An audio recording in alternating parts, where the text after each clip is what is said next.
The gavel has fallen in the Supreme Court on whether it's rulemaking or lawmaking.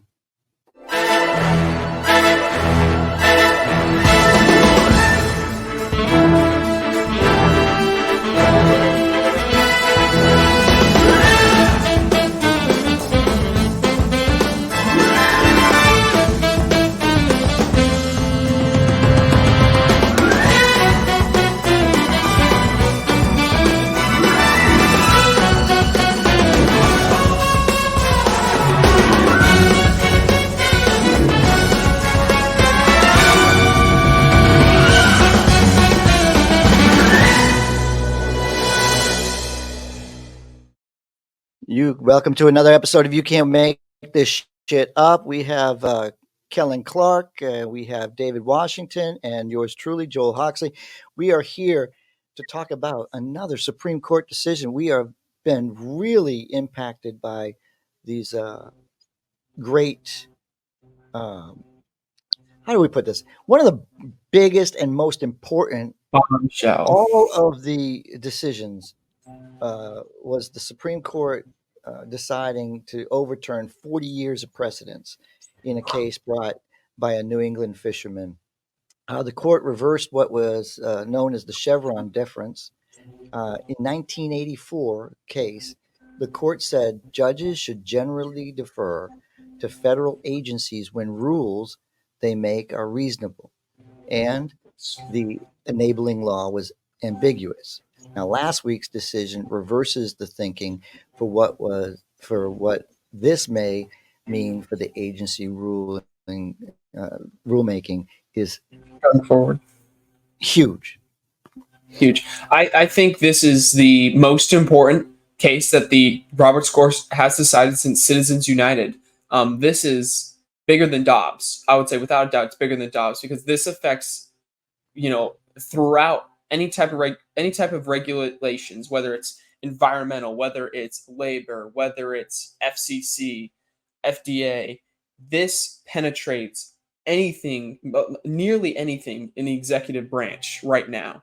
And right now, since our Congress is so ineffective, right now a lot of these, what were before ambiguous laws that were passed down to them, with these broad delegations made by Congress, right now are really challenging, if not impossible, to enforce without further information from Congress. Now, this took a lot of power from the executive branch and moved it back into the legislative branch. Take that, Project 2025. that actually this would make projects like that a little bit more challenging. I completely understand the court's perspective, their legal reasoning, that being that it's the legislative branch's job to legislate, not the executive's. On the other hand, I personally, going to quickly throw my opinion, I think that if Congress wishes to delegate power for rulemaking, I think that's a reasonable thing for them to do. Because they're not, Congress people, they aren't experts on every subject. Generally, if they're trying to give more powers to an agency, the agency people will be the experts. But I also understand the court's reasonings. It's going to be a mess right now, given the ineffectual Congress we have. Right. I think that this is a victory for the folks behind Project 2025 because the overarching theme of 2025 is smaller government. And this is what, the conservatives have been fighting for years is government so small you can drown it in the bathtub. And this puts the responsibility of interpretation of laws by Congress, not in the hands of the federal agencies or the executive branch or administrative law judges, but to the hands of the judiciary, where now these administrative law judges will have to be judges who will interpret these laws and make very technical decisions in many of these questions that are before them on things that they're probably not equipped to make decisions on because they're not the professionals or the experts in that particular field. And from workplace safety to the financial markets to the environment, immigration is another thing. The administrative law judges are used to for these for the hearings. I forgot what type of hearings they're called, but this definitely is a pushback on government regulation. Joel. Well, you're looking at the fact that the way it read prior is the administration was making there were rules, right? Mhm. Well, those rules finally have gotten to the point where they're no longer rules; they're making law. These bureaucrats were coming out saying, "You have to have this much emissions. You can't do this. You're fining," and it got to the point where, okay, well, you're just arbitrarily making up a law and you're affecting business. You're driving up their costs, and finally, you have okay, lawmaking is done in Congress, and when those laws are made, you interpret them at the bureaucratic level, Mhm. but you don't make laws that exceed what is already written. But it's the agency experts, who are saying we need to do X, Y, and Z for the greater good of the community, the greater good of the welfare of the community, Then bring and it to Congress. and Congress passed this law to say we need to protect, our environment. We need clean water, clean air, and these rules are in place. What constitutes clean water and clean air? Well, you've got, agencies that employ experts in that field, from the chemists to the botanists to the physicists, to look at all this stuff and say, okay, this is what constitutes clean water, Okay. and this is the standard that needs to be met. So if a company is making a ton of money just dumping, as it has been in the past, just dumping waste into our waters and is bringing that standard down of safety, then yes, Then that company has to address that issue, stop dumping water or dumping toxins into our water. And will it cost that company to do that? Yes, for the greater good of our community. But what is the executive branch? They are to enforce law. They are to enforce the laws. So, doesn't say that the agency can't go to Congress and fight for, just like Yeah. these companies are fighting for legislation to be put out there. These agencies should be going to Congress and saying, Congress, these are the regulations, these are the thresholds that we want to meet, and have it get passed by 435 congressmen. I mean, that's all they're saying Yeah. is now you have to go with your rules and get Congress to pass them. And if you are the experts that you say you are and you present it to them, then Well, they're going to pass the law. Isn't that what they do already? I No, mean, if they No, make no. no. Right now, they're making mean- making arbitrary So- rules. Like So, no, I'm saying if there's an issue that I if I see, may, if that our local no, let's just say Congress. If there's an issue that affects America that needs to be addressed, let's say, for instance, the Patriot Act. We had a crime upon America that needed to be addressed, and so the Patriot Act. So I gather all these national security professionals in to say we need to do X, Y, and Z to protect us. So we need to pass a bill that will either strengthen or weaken our right to privacy. And thus the Patriot Act was established. This is a very extreme example, but if there's a law I want to pass, don't I bring professionals, experts in that particular field where that bill will fall into, to testify in front of the Congress, to give expert witness, to give expert testimony and evidence? And so that they can make a better law. Doesn't that already exist? That's what I'm So- saying. that's Agency- oversight. Right now, you're talking about oversight. You're talking about what I'm not the talking about oversight. I'm talking about We're me talking as a about. citizen I'm talking about coming. when you go Right. when they go when an agency goes before Congress and they they testify is because of oversight. You're usually looking for something that, is this working? Is this not working? Now you're going to have to testify before Yeah. a committee to say, look, we want to regulate clean air at this level, and we want a CO2 levels being capped. Mhm. They'll have to go and Yeah. get that Yeah. law in place before they can just go and say, we're going to cap it, we're going to fine for it, and not have any legislation whatsoever has come down from Congress to say you can do it. Well, So there the goes way regulations starting up. the way it often comes up right now is Congress will make an act. They'll say, we want clean air. But we're not going to define what clean air is, and the administration can adopt whatever rules necessary to enforce these laws. But what the fuck constitutes clean air? They a lot of times they don't specify what enforcement mechanisms they want the administrations to use. They don't often specify how much the administrations need to use. The reason, I mean, I am personally of the opinion that giving too much power to bureaucrats is a shitty thing, but I also understand why they do it because Congress has not been specific enough.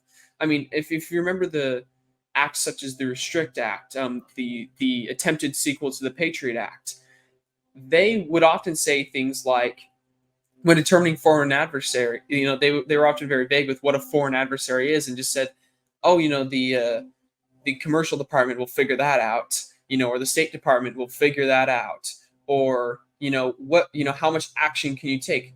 The Secretary of Commerce will figure it out. It was like, well, how much power are we giving the Secretary of Commerce? Can he declare almost anything a foreign adversary? It was unclear. And that's the problem with a lot of legislation that's come out of Congress. It's been unclear. And that's why the Chevron doctrine came into being. It came into being because they were trying to enforce laws that almost by their written nature were extremely difficult to enforce because it was so vague. And so now this falls on Congress now it doesn't mean that Congress can't allow any wiggle room. They can allow some wiggle room, right? They can maybe give a range of things. Maybe they can say, the administration can maybe still decide what are good metrics for clean air, right? They can still tell them that, but they'll have to give them a range of tools that they can use now. They're going to have to say, they can set carbon caps in order to meet that threshold, or they can set industry regulations regarding smokestack cleaning. They don't have to specify what they are, but they have to give them a range of tools now. They have to give them more range on what they're working with. They're just going to have to be specific now. Does this mean like all regulations are dead? Temporarily, a lot of them, yes. But that doesn't mean that a Congress could not still get those things through. This doesn't have to be a permanent death of all of these rules. They could be added back in. With what you're saying, you're basically saying, look, to give you the authority to cap carbon emissions, it comes from Congress. You don't just automatically say, we're going to make the rules for clean air. Yeah. No. I mean, it was you can't, rule can come down that says you are allowed to create the caps. That's the law. Then you're allowed to do the caps. But if you can't just arbitrarily say, we're going to cap it because we want clean air. So it's it's not as tough as you think it is. It's really just saying you get your power from Congress. A very dysfunctional Congress that can get nothing done. Only because the No, Democrats aren't getting anything done. This came at a very inconvenient time, without a doubt. This came at a very, I understand the reasoning. The timing was a little tough because our Congress, I don't think right now is equipped to actually it's the least functional. Straighten out because don't worry. In 2025, when it's Republican administration all the way across the board, and they're not going to want it. We'll get so much. We'll get. You guys can't even do that when Trump had all three branches. We'll be getting you so guys much can't done. even agree on your own. We'll be greater than great and greater than great. We're talking about the reality is that we're going to have massive gridlock in Congress. Nothing's going to work. And again, this goes back to the conservative plan of smaller government. And with smaller government, that means less protections for Americans. Well, think about this. Yeah. When you look at the big picture, aren't your cities, aren't your counties, aren't your, uh, you know, your lower government already doing this? And then No, you it's have, then you have, preempted by then you have Tallahassee. No, Tallahassee, they then you have don't. Tallahassee. I Look, can't. I We can't even go look, to the beach without getting poop in our mouth. well, What? That's What? fine. okay. Well, David, Yeah, stop pooping in the water, okay? DeSantis refused to sign a bill to regulate and notify the public that our beaches could be contaminated with impurities Well, I hope like so. There are poo. fish in there, and the fish are going. You should have known No, that in the first place. I mean, do you poo. not know that you're swimming where something else lives? I'm talking about human Regardless. affection because never mind, never I know mind. what you're talking about. Yeah, we know what you mean. We know what you mean. He's just giving you a hard time. The local government is preempted by the state government here in Florida. Nothing progressively moves in the direction to protect our vulnerable communities. And it depends on, how your local governments and state legislatures operate. And again, Well, if I we don't mean, like it here in Florida, we go to Illinois or New York. If we don't like it there, we And go to Colorado. we it's understand important. that Texas. Osceola. We understand that Osceola dictates what Orange County can do with land usage. So we know that Orange has always been you know, No, I know where you're going, and then you get places where if you're building on one side of the Osceola Orange County county line, and you can flood you Osceola. flood Osceola side, and yes, that is happening. Right. That's why we You need. know, That's why the Chevron doctrine, I think, is really good because what it means is you have to define it. Now you own it. yeah, You yeah. own it. And Okay. I think what sucks right now is that most of these rules that are getting thrown out are consumer protections. To my understanding, I haven't been able to find definitive numbers on how much is null and void. I think a lot of these offices, a lot of these administrations are right now looking over everything to see what they can still enforce and what they can't. Well, my So understanding, past regulations and rules still stand. It's just moving forward okay, is the issue. but what's going to happen? I think without a doubt is they're going to get sued. I think a lot of these rules are going to get sued out if they try to enforce them because of how vague the enforcement is. And if they actually try to take like proactive steps to enforce a lot of these, they're just going to get sued and struck down. So, but yeah, so right now, I mean, there's not really a safe way to continue doing what a lot of these things are doing, especially a lot of these consumer protections. And I don't think we have a Congress right now that's willing to pass them. I think either side would rather see a consumer protection clarification because right now, what Congress is going to have to do, they're going to have to go back through their list of regulations and clarify what they mean. Right? They're going to have to clarify what they mean. And right now, I think both sides would rather see things like consumer protections fail and blame it on the other side than just put them in. I think right now Oh because no, of you the are election. really, you were really got a negative idea about the government. Look, Kelly's you just need Only to. the current one. Only the current one. Donald Trump just needs to get elected and he needs to implement the Huxley plan, which is send every single one of these agencies to a place where it can actually function outside of Washington. You want energy, bring it, you send them to Alaska or send them to Texas, where energy actually is being produced. Send your agencies out to these different places.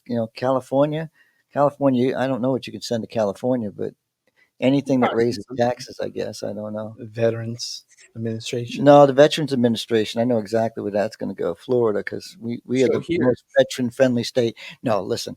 I don't know. I've always said, look, if you really want to get these organizations to work effectively, is get them out of Washington. And that's all I'm saying is that Yeah. well, if you get them out of Washington, we have the technology where we can have those meetings, but get Yeah. them out where they're close to the people and they'll understand what's going on. Right. Because we have become too tied to Washington for everything. yeah, and I think in the past they needed to be in Washington because they would need to lobby Congress sometimes. But you're absolutely right, Joel. I mean, these days you could zoom into Congress and let them know. You can email them with a list of things that need to happen, and you can get relatively quick turnaround. Should the Congress decide they want to legislate today? Again, I mean, right now my pessimism mostly just comes from our current Congress. I think that I don't see that much wrong with this in theory, other than I feel bad for our judiciary.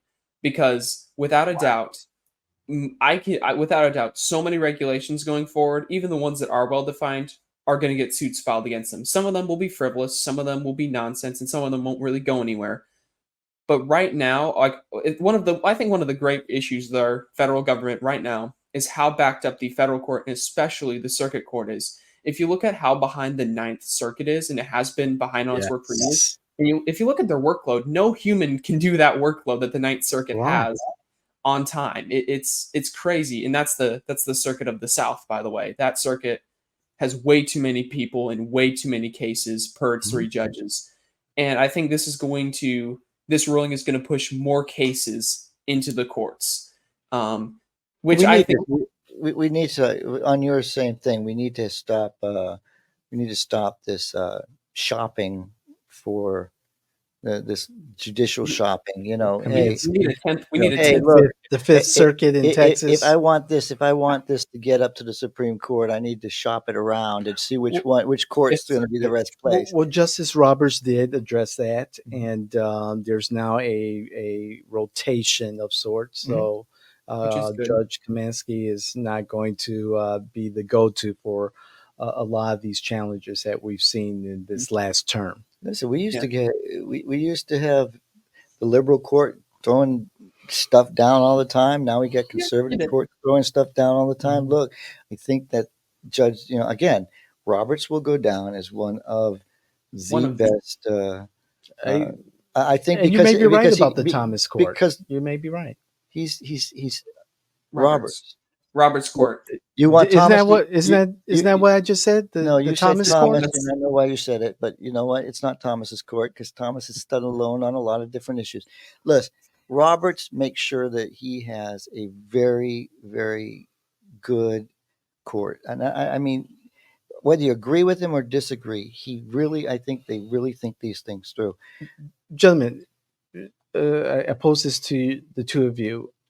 The voters, what do the voters make of this, and how do they weigh the decision on this Chevron deference when they go to the ballot?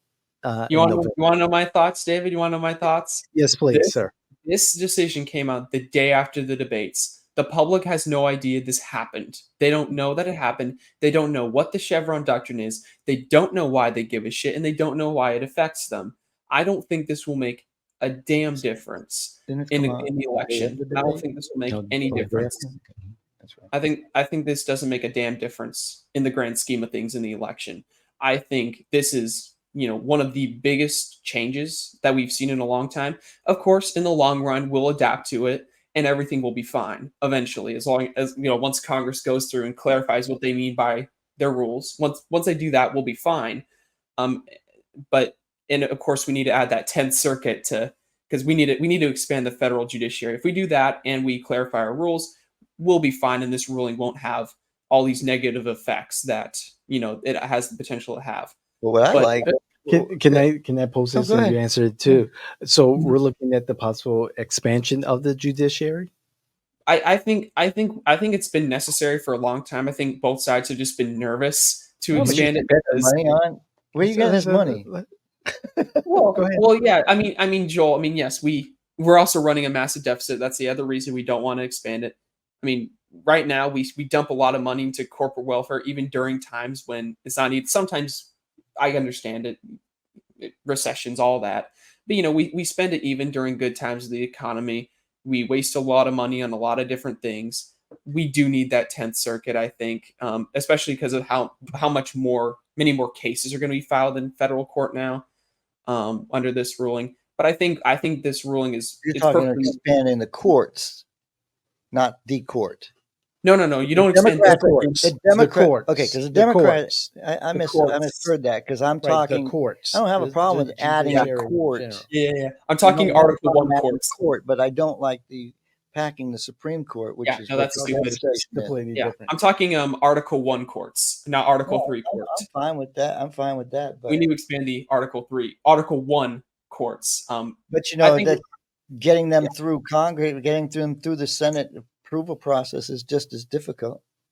And because you have to appoint judges, and that's a political move. But here, what I was thinking of when you brought this up, David, is the first thing I thought of is So Sotomayor, however you say her name. Sotomayor.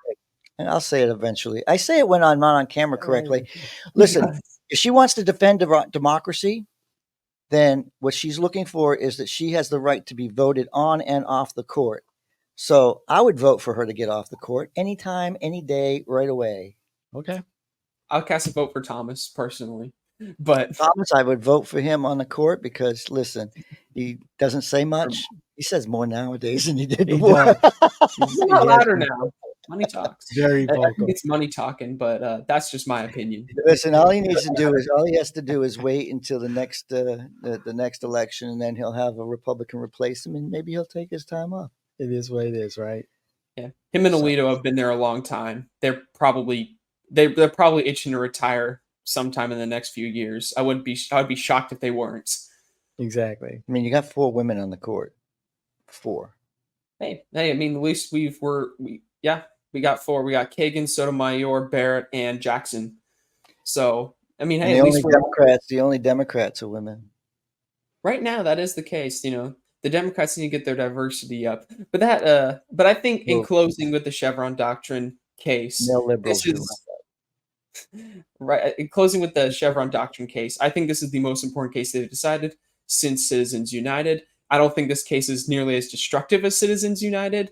I think there's going to be some growing pains with this case, some growing pains that we're going to have to adapt to. But Congress, provided they're willing to do the work, is equipped to overcome those growing pains. It's just a matter of demanding better from our federal legislative branch. I cannot talk.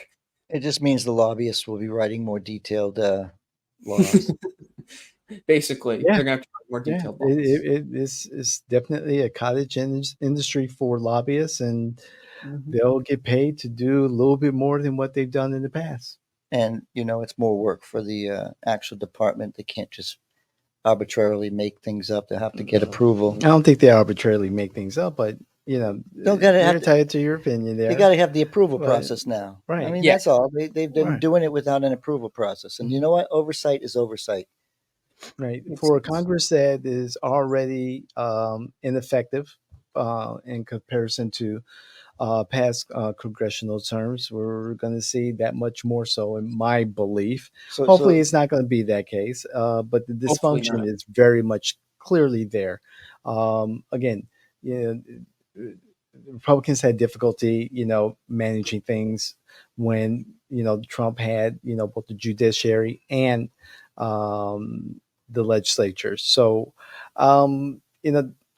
this is unfortunate. However, this is what happens when you're not engaged as voters, and we need more representation by voters in the electoral process. And ineffective, they want to call it ineffective. They just want to call it ineffective because it's not getting any of their agenda done. So we like a court, we like a Congress, that doesn't just throw laws down on us and regulate us and just kills us with everything. So look, working slower means you get better, then work slower, Congress. We don't have a problem with that. Let our local government do more. Look, my final word is this is the most important thing to come out of the Roberts Court. David wants a Thomas Court, so he should get one and see how really wonderful that would be to the Democrats, because I'm telling you, David, be glad that Roberts is in charge, because maybe Alito will take over too. I mean, Alito would make more sense, I think. My favorite Chief Justice was Rehnquist, and now I absolutely would have to say Republicans come after me, Democrats come after me, but Roberts really works hard to get good decision out of the court. Whether he gets it or not always.